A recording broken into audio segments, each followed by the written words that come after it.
From those developments in Eldoret, let's go to a story of a different kind. It has been a long, hard road for 15-year-old Francis Wangui.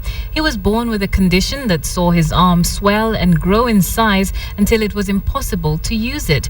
Now, for 14 years, doctors said performing an operation was too risky. The 14-year-old, however, received a new lease on life after circumstances forced the surgeon's hand. This is the inspiring story of Francis, an amputee. Even before losing his right arm, Francis always used his left hand as naturally left-handed people would. His right hand was of little use to him, and surgeons amputated it last January. Now he must visit his doctor regularly to ensure he is adjusting to his loss. But this is a routine easier than the one that dominated the first 14 years of his life. When Francis was born, his mother immediately realized that something was wrong. His arm was swollen. Akichukua mkono juu, hii damu ilikuwa inarudi kwa mwili.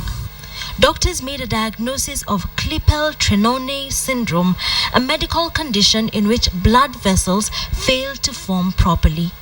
The skin adapted, had big skin folds, it was rough skin, and in fact, the fingers were like they were absorbed in this mess. Surgery was ruled out. It was likely to result in excessive bleeding that could prove fatal. To Francis, it often felt as if he was carrying around a heavy load on his arm. Ikavunjika mara nne ikafungwa, sasa ilikuwa inafungwa, haikuwa inakaa straight kama zamani. In 2012, a medical camp held near Francis's home in Gatundu led him to medical practitioners on a charity mission, and surgery was scheduled. The initial goal was to reduce the blood in his arm, but matters took a turn for the worse. During that operation, we found 1.5 liters of blood in the small arm, which picture you've seen. And now, when the young man woke up, and we showed him, the arm is not there. He told us, I'm feeling light.